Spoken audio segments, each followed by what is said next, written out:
or in particular 154.3 kilograms, with a purchase value of $25.4 million. With this purchase, our total holdings of gold have reached 3.38. Let me read that again. 3,380.78 kgs. I think when I was saying 3 point, it was weight like almost 3.4 tons of gold. But in more precise terms, it's 3,380.78 kilograms. This has a market value of $500.9 million. So this also is helped by the price of gold, which has been very high. You saw at some point these were tagging along with the gold reaching record high, copper also reaching record high. So to the extent that we have gold, that is a benefit to the country, that the amount that we have rises in value. So the current price, or as at May 12th, the price of gold averaged $688.53 per ounce.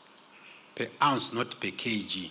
So you can see that's why people are rushing when they hear there's gold here, because if you get an ounce and it's refined, that's the price that you get.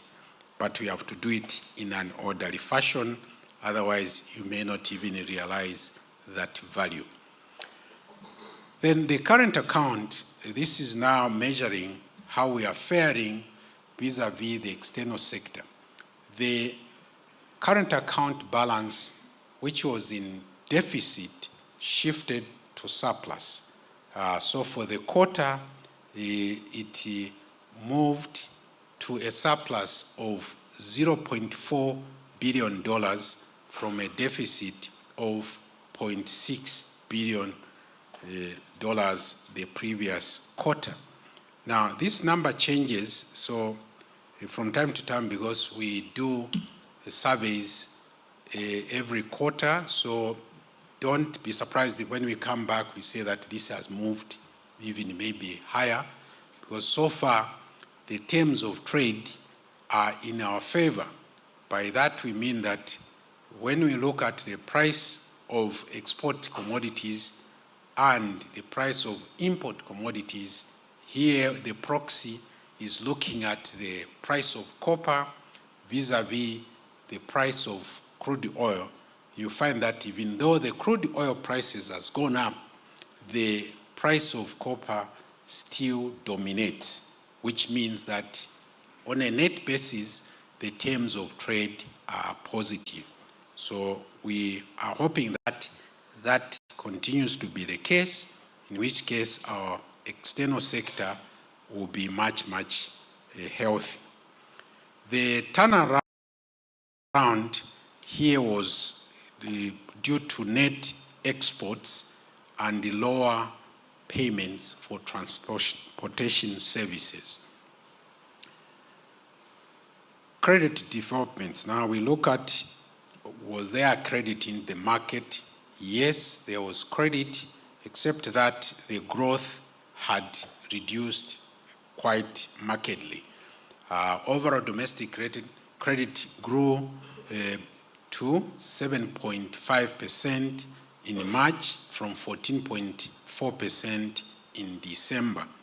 And when we look at private sector credit, growth also came down to 8.1% from 15.7%, which in this case reflected mainly the valuation effects, that is reflecting the appreciation of the kwacha, which means that when you translate that into dollar terms, that in kwacha terms rather, the movement was reduced because the kwacha had appreciated.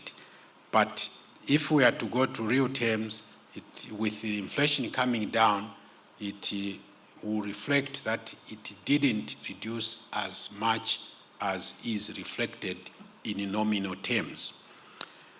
Public credit also slowed down to 6.6% from 13.4%, mainly due to a drop in the contribution of loans and advances to the public sector, mostly attributed to the liquidity management operation which the government conducted in 2025. That's an area where the government retired some of the maturing papers, and that obviously gave rise to that reduction. So the chart on the right gives that in graphic terms. Then turning to the government securities market, the total outstanding government securities stood at 270.2 billion kwacha at end March. Non-resident investors, remember I talked about the inflows, they increased their holdings of government securities by 12.5 billion kwacha to 78.3 billion kwacha, which represented 28.9% of the total outstanding stock of government securities. This is shown in the chart on the right.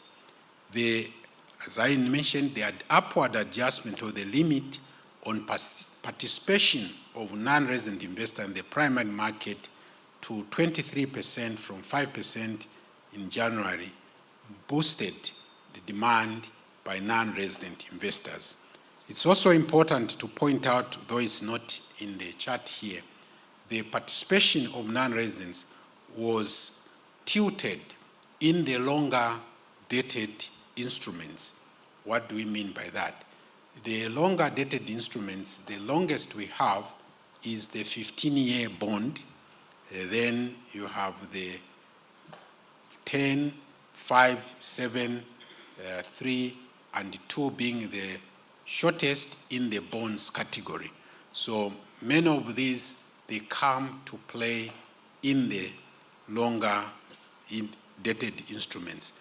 That's very, very important because it means that they are betting that the future will be much brighter. So that's important for us as economic managers to bear in mind. Economic activity.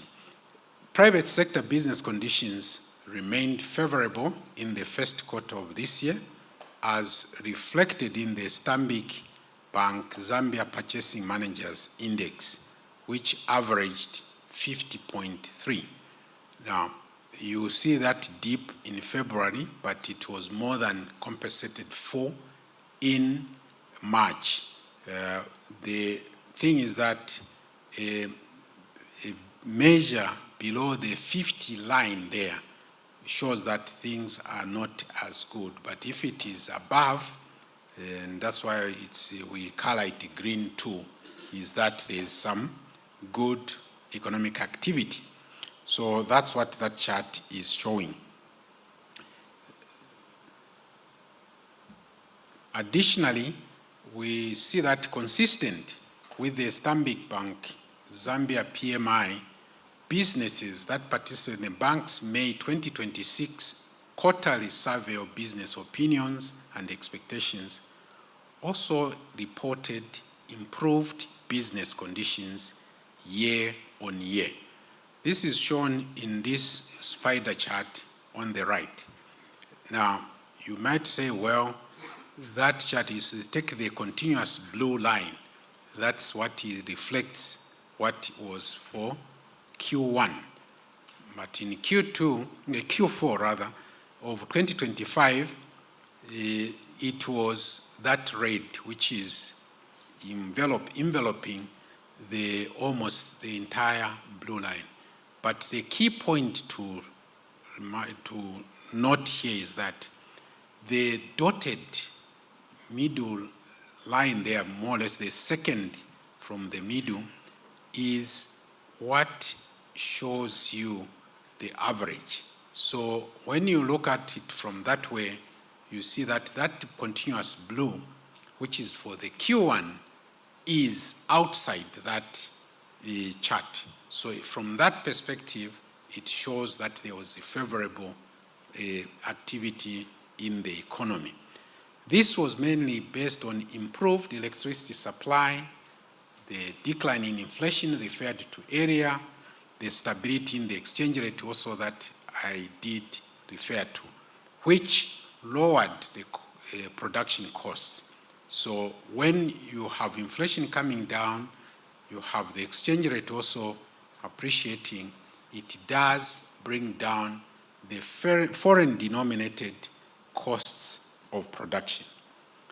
However, on a quarterly basis, business conditions weakened, largely reflecting reduced demand due to seasonal factors, notably construction. During the rain season, you don't see much of that. So now is the season for construction, mining, especially for open pit mines. That's not a very active period because of the rains. Then you have tourism. Also, tourism is affected by the rain season. Those of you who go to game parks, you find that there are not many people during this period because some of the places are inaccessible or the grass is too high. So the season now is opening. Agriculture sectors too, this was the time of cropping. Now, as I said earlier, this is the time we are harvesting those who planted. Continuing with the economic activity, medium-term prospects remain resilient despite possible negative spillovers from the conflict in the Middle East. The prayer for everybody is that this war comes to an end because it is really wreaking havoc to virtually every economy, especially except those who have high reserves of oil. But there is an aspect also which affects the agriculture, which is the fertilizers, because they are produced from petroleum. So that is something which we are all praying could come to an end. But on the upside, we see that agriculture is well positioned. The energy sector, a lot of investment has gone into electricity generation. So is the mining sector. So these, in time, should begin to provide the returns for which they are intended. So overall, what we are showing in chart 17 is that growth is looking up. We suffered a bit of a setback in 2025 when growth outturn, or the estimated growth outturn, reduced to 3.8%. But going forward, we believe that the conditions are quite conducive to a higher level of growth. Besides, this is the mantra for the government now: growth and more growth and inclusive growth. So all policies, or the key policies, would have to be geared towards realizing that objective. To conclude, at our May 11 to 12 meeting, the Monetary Policy Committee decided to reduce the monetary policy rate by 25 basis points to 13.25%.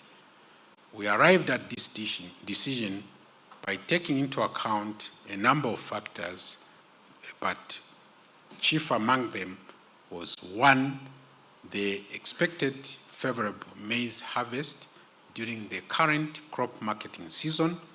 2, the observed relative stability in the exchange rate of the kwacha against the US dollar.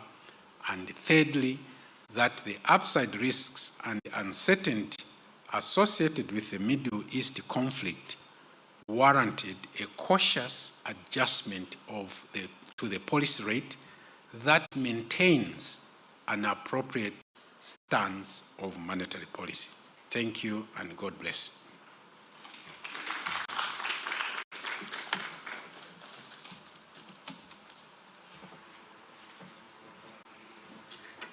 Thank you very much, Governor, for that presentation.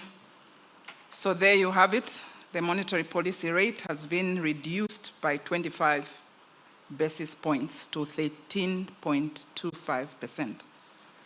We are now going to have a question and answer session.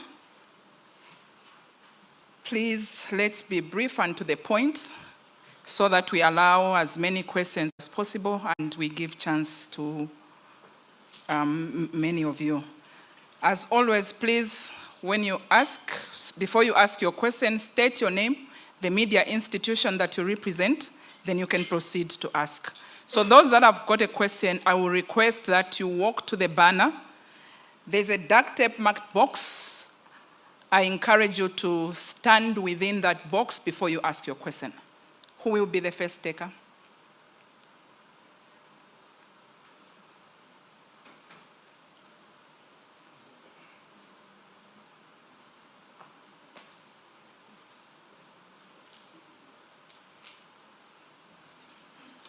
Good morning. Thank you very much, Governor. Thank you, team.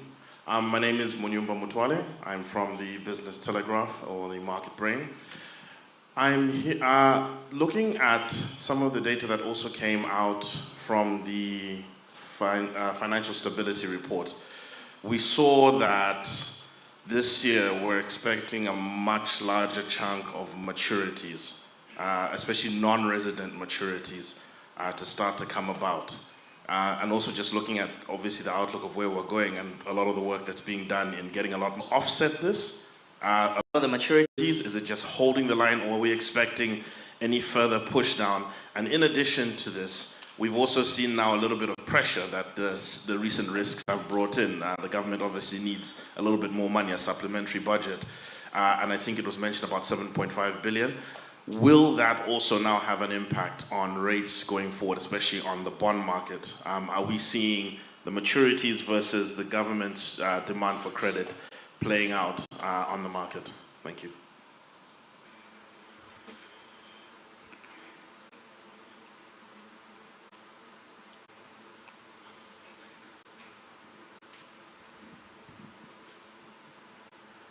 Good afternoon, Governor.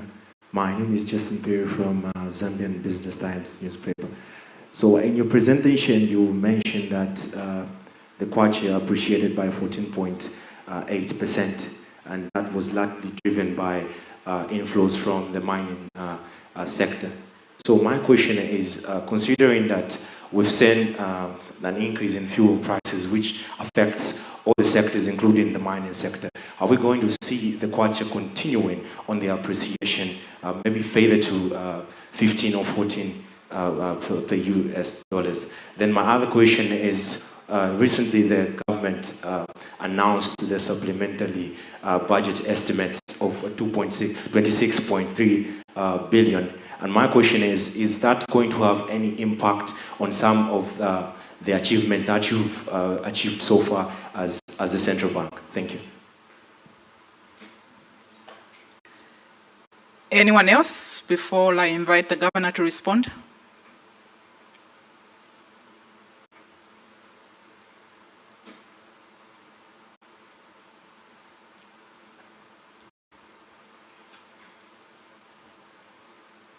Good afternoon, Governor. My name is Taindeo from Zambian Business Times newspaper. You've reported about 500 million USD, in terms of gold purchases. This is from the time you started purchasing gold, I think in 2020. I wanted to find out, are you happy with what you've achieved so far? looking at gold mining activities that are happening in the country. Thank you. Thank you. Governor, you may take those questions.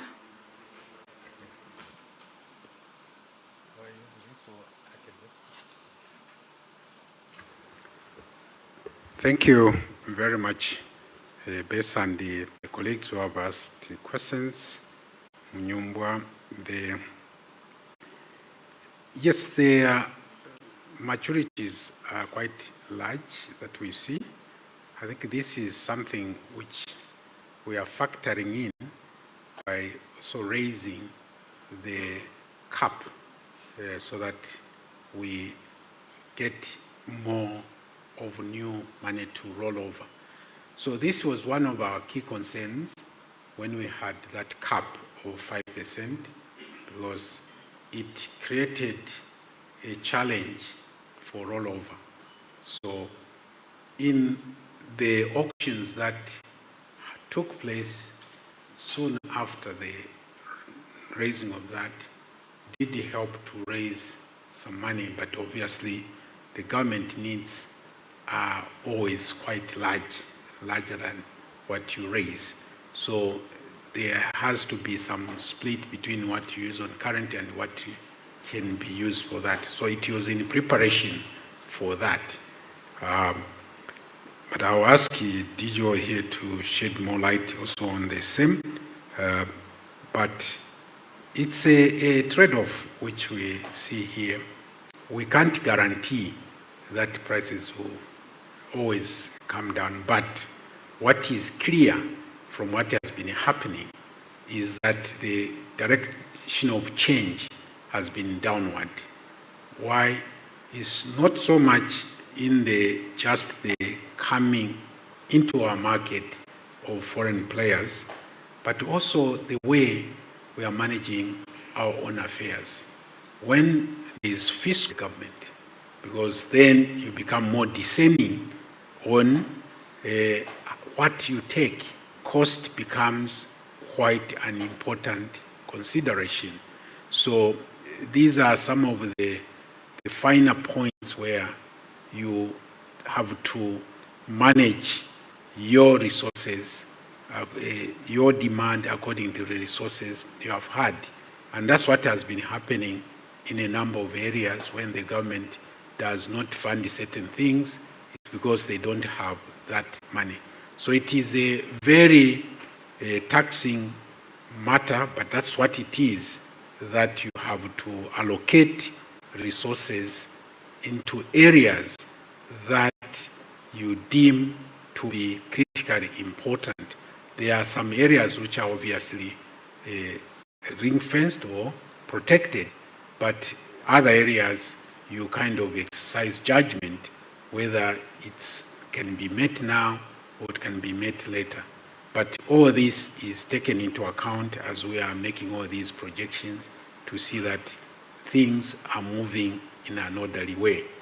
But pressures do, from time to time, come and may nudge you off that trajectory that you have. But perhaps DGO, since he oversees this space, can shed more light. DGO. Thank you, Governor. I think really from what we see, we expect to be able to manage the maturities on government securities. I think, if I'm not correct, the initial budget was around 21 billion or something, which was meant to be raised. We think that we'll be able to manage that, including the additional requirements under the supplementary budget. I think you were probably referring perhaps to the fact that in the more recent bond auctions there was not the uptake which we had expected.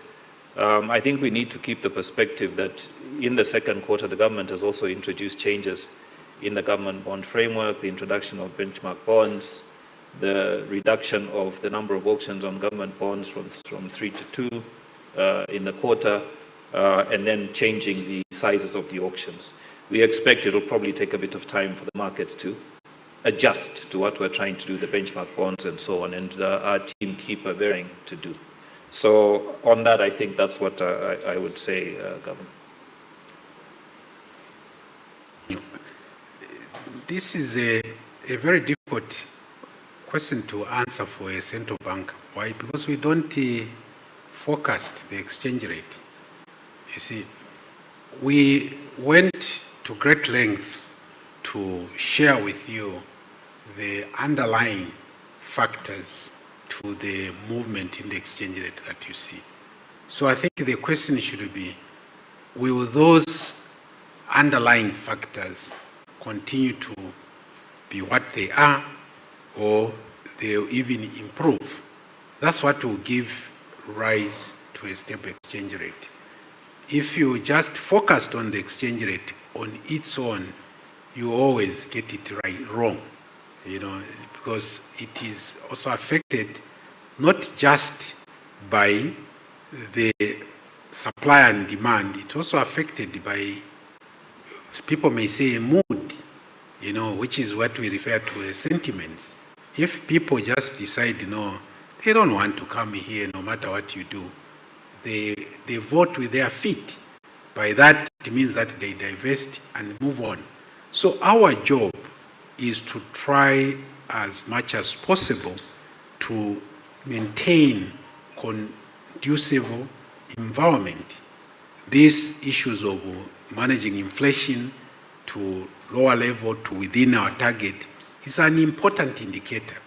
The budget also remaining on the track is an important indicator. And above all, export earnings have to increase. That's a sure way of earning foreign exchange. Because you don't just get foreign exchange for its own sake. It's when you want to buy from outside. That's when you run to that to use. So we have seen non-traditional exports, quite apart from copper, also increasing. So the expectation is that more players should come, even yourselves, those of you who can. There are all these areas where people are talking of avocado has, they are talking of chili, they are talking of beef exports. All these are non-traditional exports. So if we beef up that will help to increase the flows of foreign exchange. We have also improved the tracking of export proceeds through the export tracking framework that we introduced. It's now over 2 years since we introduced that, and it has brought out very important information as to who is exporting, because you may have all these people who are saying that, but are they in the database? This is where also smart invoice comes in.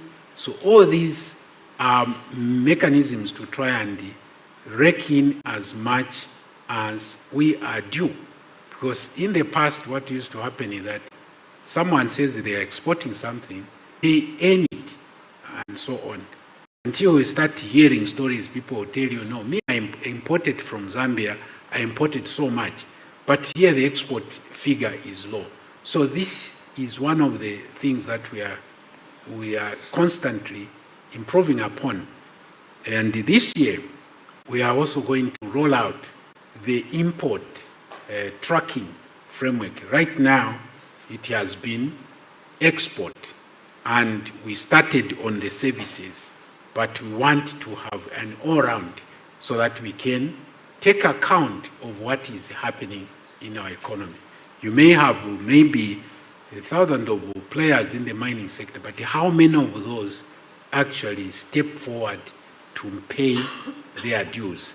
So what you should look at is really the underlying factors to give you a sense, will this continue to be the case?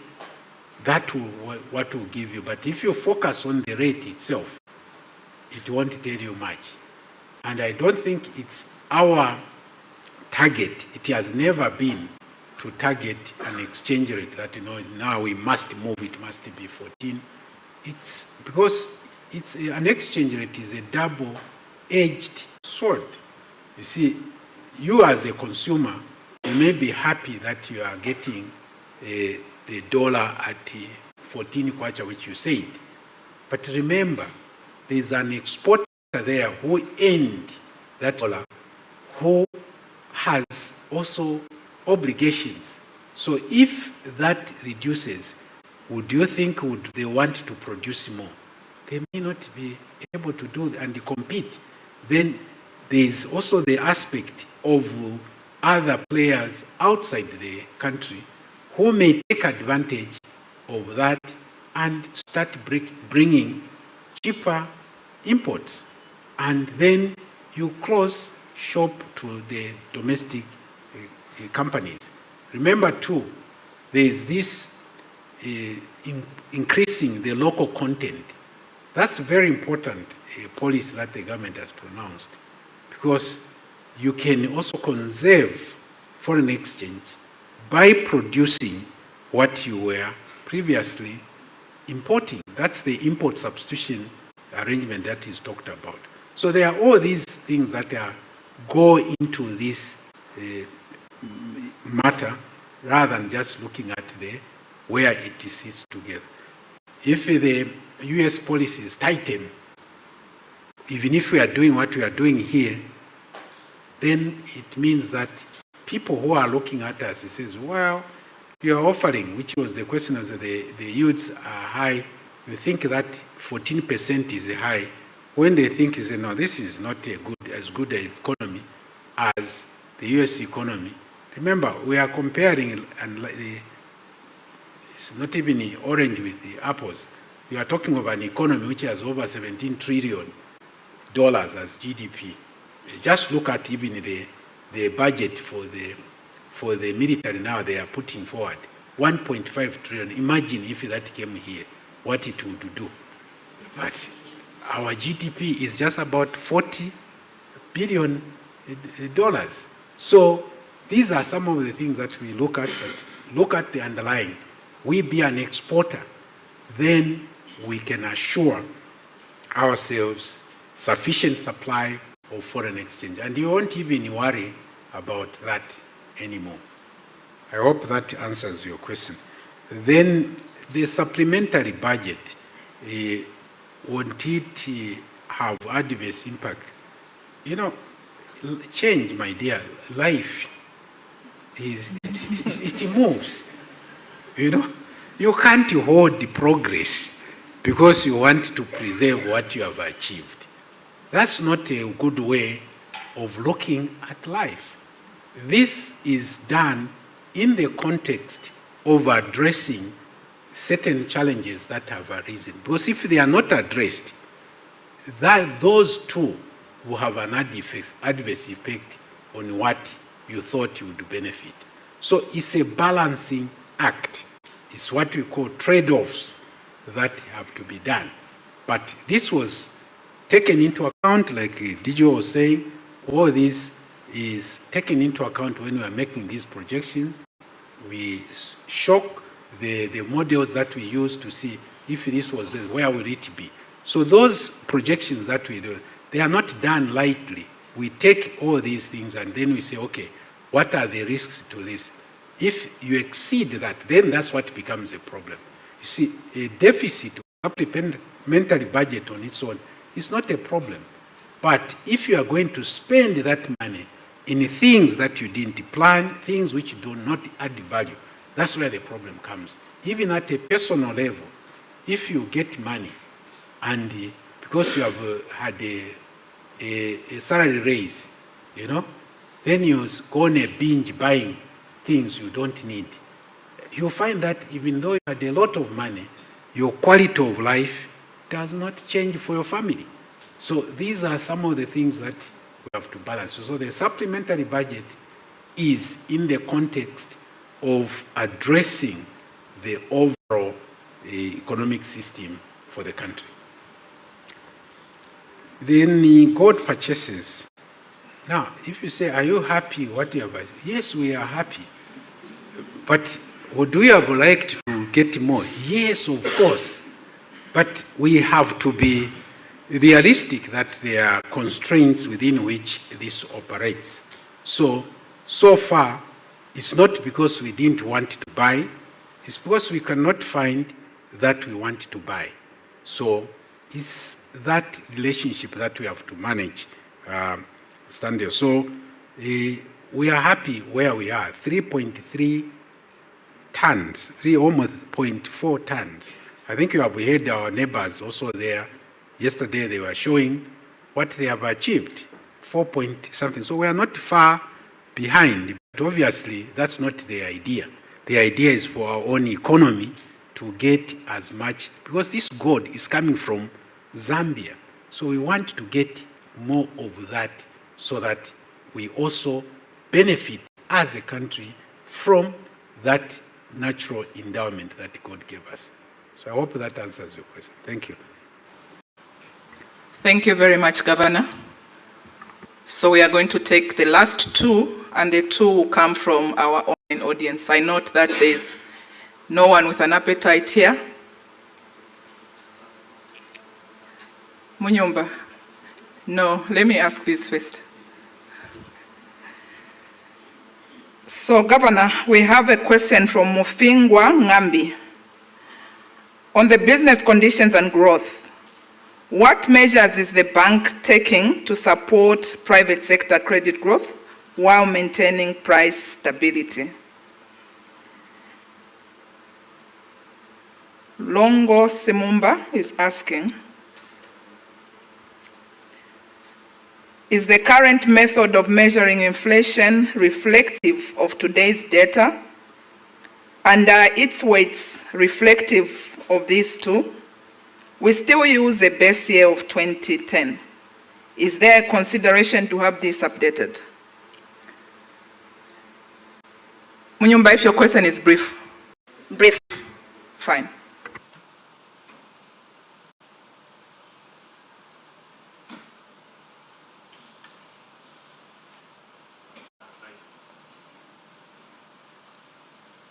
Hello. Thank you once again. I'll be brief on this one. The other thing that we had also seen is that in the World Bank Index, there was a 61% year-over-year spike in fertilizer prices. And obviously we have been working on fertilizer production as a country. So we wanted to get the central bank's view. Are we still vulnerable when it's time for purchasing season, or are we actually currently even weathering this spike in fertilizer pricing? Because the last time it did have quite an intense impact in the food prices. Thank you. Governor, you may respond. It's a question. There's another one.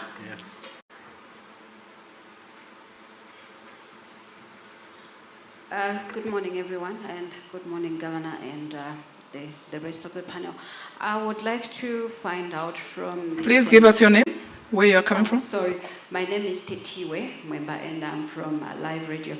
I would like to find out how much the central bank collected from the old currency, and looking at the recent public caution that the bank issued concerning if there are any members of the public that are still tendering old currency. Does that mean that there is still a huge sum of money out there in old currency? Thank you. Thank you very much. We are done now. Governor, you may respond. Thank you very much once again. The online question, first, Mufingwe. Yes, we are.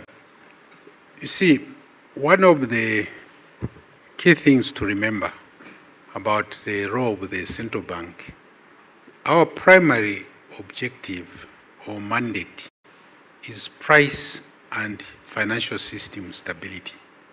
That's why we are franked between the deputy governor here, the director financial stability here.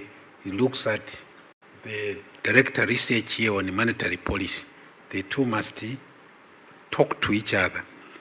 But more importantly, if we don't play our role effectively to get inflation, to get the financial system stable, the environment for private sector to participate, or even all these things that you are saying, will be very difficult. So that's one thing which is taken for granted, that when you have financial stability, it's like nobody's doing anything. It's like at home, you see, if you each time you open the tap, you get water.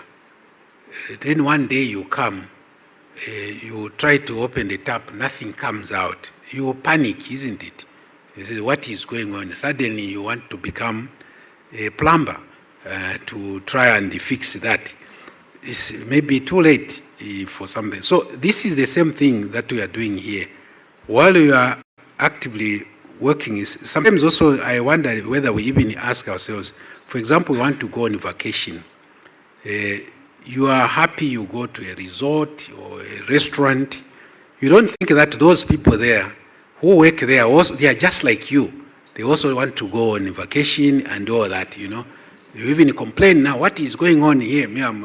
So these things, that's how life is. But more seriously on the financial side, financial stability is extremely important, because if there is instability, you can't get the things. And this is what we were facing when the debt restructuring, or debt overhang was very severe.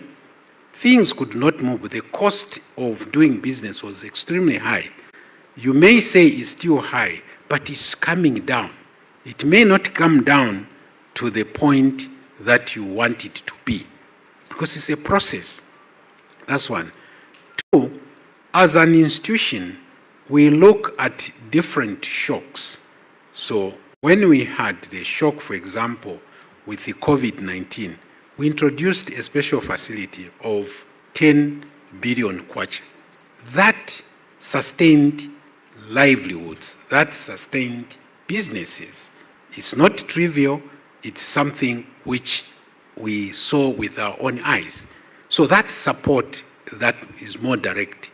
But we are not going to be competing with the commercial banks who we regulate. So we do it in a measured way and very clear exit mechanism. Then we had the drought that we were afflicted. That created havoc for electricity, for agriculture. Again, we came up with a special facility with 5 billion against the fund of 5 billion.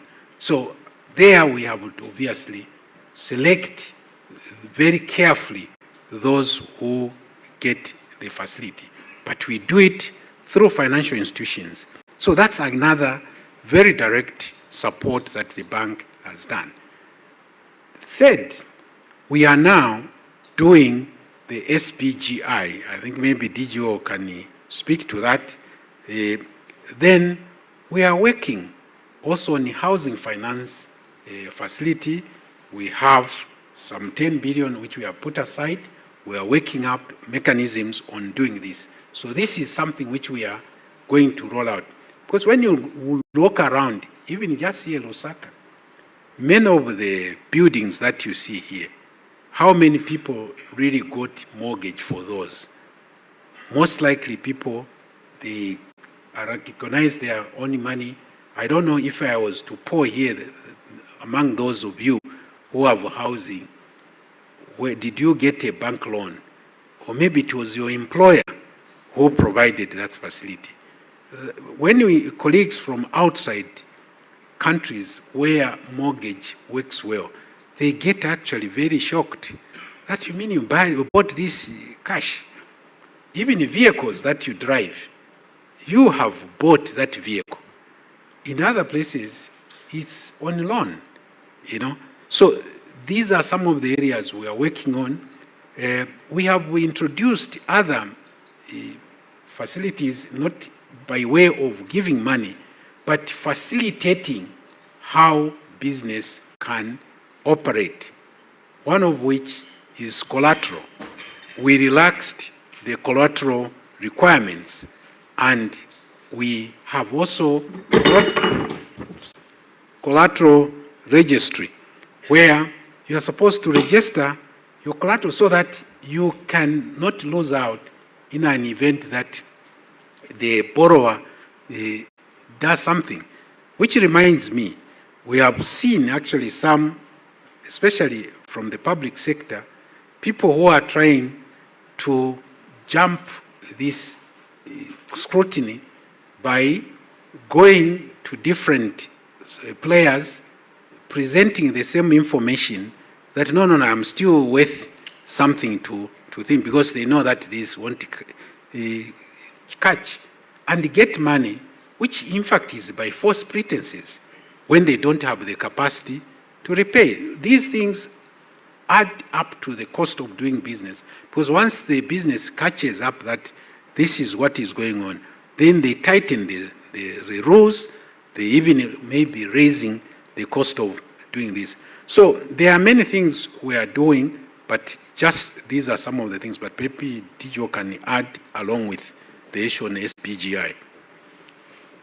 Thank you, Governor. No, I think you've really covered everything. I mean, the basic issue which remains for us on the SPGI, it's really we were trying to think of an innovative way in which we can work with the financial institutions to offer a guarantee which can support lending, particularly to small businesses, but do it in a way in which it incentivizes the banks to lend, but also it provides other support which small businesses need, market development, market linkages, and offers a lower price. So we're working with that with them, and we think that's something which we should be able to launch very soon. But the bigger issue with credit, I think, is the issue of now the spread between lending rates, especially that inflation is falling. And so real rates are very, very high. Obviously, as Governor has indicated, for us, the main thing is do your job first. Get inflation low, get the exchange rate stable. We've done that now, and God willing, that will remain going forward. So I think we've been having this conversation with commercial banks that we'll now be wanting to get into a conversation, probably bilaterally with each of them, to say, look at where the environment is now. How can we address this issue of the very large spreads which we're seeing commercial banks face? And it's important because when we have done these facilities like TMTRF or even the SRF, when we look at what people say their weighted average cost of funding is, that number comes out a lot lower. And so it also doesn't seem to support the very high spreads which were there. So maybe that's what I would add, Governor. Now, we are running out of time quickly. The question from the online person there who asked about the base for inflation. I think this is best addressed to Zamstat. We, for very clear reasons, we have a different specialization here. We are not the ones who compile that because then we'll be conflicted. But Zamstat, I think if you were listening to the town hall, I think they were talking about the GDP generally, but they are also looking at the household survey on the inflation. But there are proxies that they use to try and get a correct position on the prices. So they are not far off. So we direct you there. Then Munyumba, you came back on the fertilizer prices. Well, we are cushioned to some extent. Why? Because the base of fertilizer, a good amount is being produced locally. It's a question of would they be able to meet all the demand. That's where now the local comes in. For top dressing, again, we don't as yet have local production, but they are expanding their plant to do that. So we can't wait to see that happen.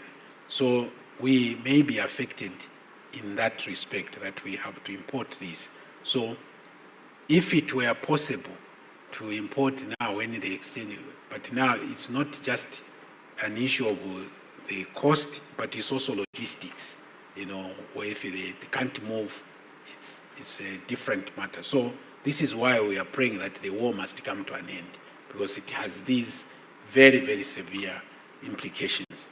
Then Ketiwe, odd currency, I think I'll ask the director here to help, but just to say as she prepares herself, that you see the exchange, it was for 1 year, and we went all out to all the provinces 10 provinces, 116 districts in local languages to alert people that exchange your money. But even after all that, we are unable to collect 97%, but she'll give you more details. But the point I want to make is this. There are 3 categories of people who still hold this money. One group is those who think it could be extended, from previous experience. That group, I think, is a dangerous thing when you are given information that this closes here, but you rely on the fact that, no, it will be extended. That's wrong. It's like, you see, you study, I give you this example. It's simple, but it may shed light. It's like you are preparing for an exam. You look at past exam papers, this is good. So you go into the exam, you see a similarity of the question, and you start answering as if it's the old exam paper. You think you'll pass. You are not likely to pass. So this is what some people are telling us. No, I thought because last time they did that. But the instruction was very clear. Then there are those who are genuinely not aware of that. But there are some also taking chances, So, but 1 year, 300 and, in fact, not 365, 366 days were given to say exchange this. But people go on the eve of that, they go to a trader, say, no, can you take my money? But why would the trader take that risk? So these are the challenges we have. Information, and now we are letting people that when that time came, that money is no longer legal tender.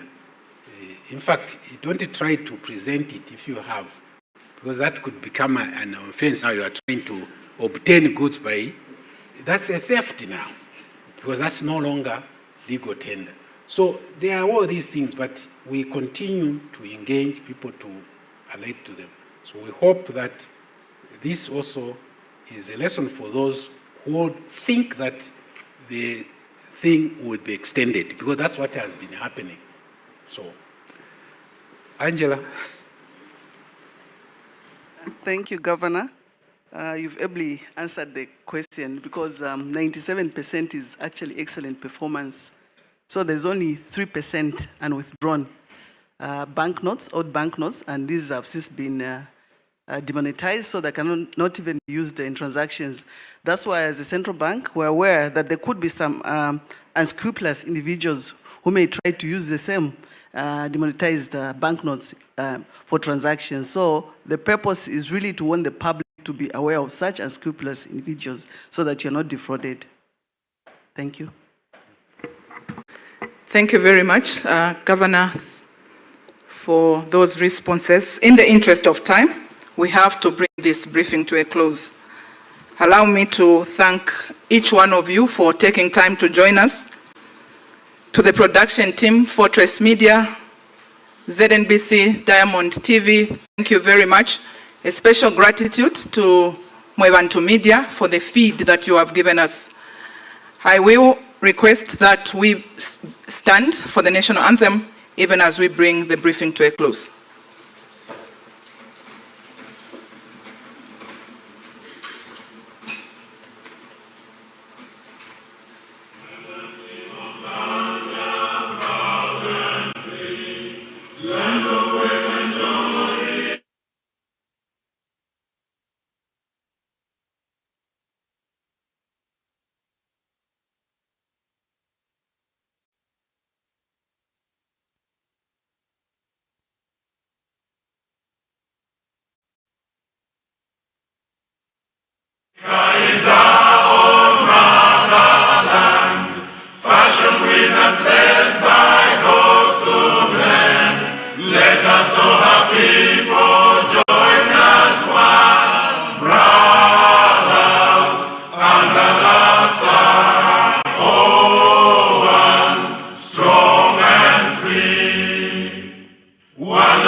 Dignity and peace.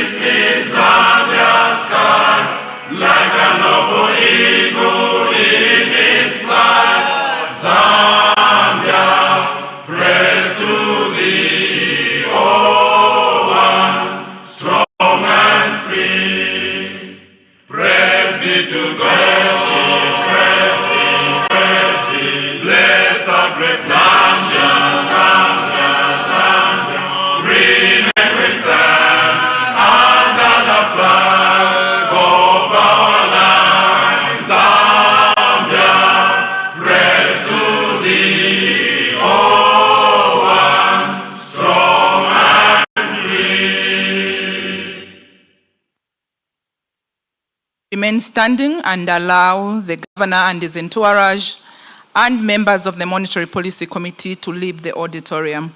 Until next time, thank you very much. Do have a blessed day.